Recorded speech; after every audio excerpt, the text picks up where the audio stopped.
প্রিয় শায়েখ, আমরা শুনছিলাম নেক আমল এ সম্পর্কে আলোচনা শুনছিলাম।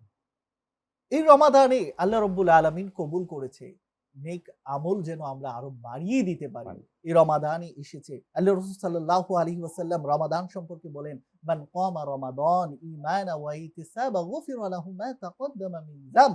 নেক আমল কিভাবে করব? এই রমাদান এসেছে, কিয়ামুল লাইলে আমি দাঁড়িয়ে যাব, রাতে আমার অজস্র সময় রয়েছে। সেহরিতে যখন উঠবো তখনই আমি চাইলে আমি কিন্তু কিয়ামুল লাইল আদায় করতে পারি। তাহাজ্জুদের নামাজ আমার জন্য একটি সুবর্ণ সুবহান সুযোগ। সুযোগ। আর আল্লাহ রাব্বুল আলামিন কোরআনে বলেন, ওয়া মিনাল লাইলি ফাতাহাজ্জাদ বিহি নাফিলাতাল লাক আসা ইয়াবআসাকা রাব্বুকা মাকামান মাহমুদা। রমাদানে সুবর্ণ একটি সুযোগ রয়েছে, বান্দা যদি সিজদারত অবস্থায় রাতে কিয়ামুল লাইল করতে পারে আর তাহাজ্জুদ গুজারি হতে পারে এবং কোরআন তেলাওয়াতকে আরো বাড়িয়ে দিতে পারে, আল্লাহ তাআলা সর্বোচ্চ মর্যাদা আল্লাহ তাআলা ওই বান্দাকে দান করবে। সুবহানাল্লাহ, সুবহানাল্লাহ। এটা একটা সুবর্ণ সুযোগ। সুযোগ। আরো নেক আমলের মধ্যে রয়েছে, যেমন আল্লাহ রাসূল সাল্লাল্লাহু আলাইহি ওয়াসাল্লাম সাহাবা আজমাইনদের একটা মজলিসে জিজ্ঞেস করতেছিলেন, আইউল ইসলাম খায়র, তোমরা কি জানো ইসলামের মধ্যে কোন কাজগুলো সর্বোত্তম?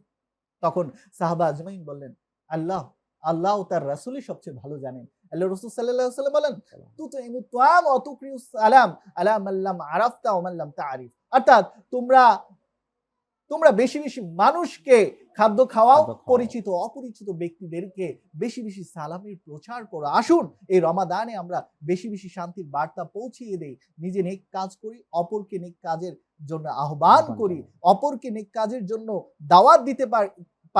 আল্লাহ রাব্বুল আলামিন বলেন, ওয়ামান আহসানু ক্বাওলাম মিম্মান দাআ ইলাল্লাহি ওয়া আমিলা সালিহা ওয়া ক্বালা ইন্নানি মিনাল মুসলিমিন। তার কথা থেকে আর কার কথা উত্তম হতে পারে, যে মানুষকে কোরআনের কথা বলে এবং সে নিজেও কোরআনের পথে চলে এবং ইমানদার হিসেবে সে নিজেকে দাবি করে। অতএব এই রমাদান আমাকে শিখাচ্ছে নেক আমলের কথা, রমাদান আমাকে শিখাচ্ছে দিনের আহ্বানের কথা, রমাদান আমাকে শিখাচ্ছে মাগফিরাতের দিকে কিভাবে নিজেকে ধাবিত করা যায়, গুনাহ থেকে বাঁচিয়ে নিজের জীবনকে পরিশুদ্ধ করা যায় কোরআন এবং সুন্নাহ অনুযায়ী। আল্লাহ রাসূল সাল্লাল্লাহু আলাইহি সাল্লামের যদি সুন্নাহ আরেকটি বলতে যাই, আল্লাহ রাব্বুল আলামিন কোরআনে এভাবে বলেন, কুল ইন কুনতুম তুহিব্বুনাল্লাহ ফাত্তাবিউনি ইউহিব্বুকুমুল্লাহ ওয়া ইয়াগফির লাকুম যুনুবাকুম আল্লাহু গফুরুর রহিম।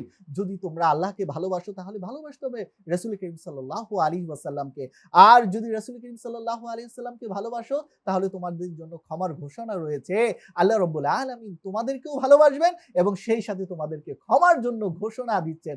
অতএব আসুন আল্লাহ রাসূল সাল্লাল্লাহু আলাইহি ওয়াসাল্লামের তরিকায় আমরা আমাদের জীবনকে পরিচালিত করি, গঠন করি, তবে আমরা সফলকাম হব। ক্বাদ আফলাহাল মুমিনুন, সূরা মুমিনে স্পষ্ট আকারে বলেছে তারাই হচ্ছে সফলকাম, যারা আল্লাহ তার রাসূলকে অনুসরণ করে, আনুগত্য করে এবং এই রমাদানকে যথাযথভাবে পালন করে এবং রমাদানে যে নামাজ রয়েছে নামাজগুলোকে যথাযথভাবে পালন করে, ইবাদতগুলোকে যথাযথভাবে পালন করে। আল্লাহ রাব্বুল আলামিন এই নেক কাজগুলো যদি আমরা করতে পারি তাহলে আল্লাহ আমাদেরকে সঠিক বান্দাদের সাথে কবুল করবেন।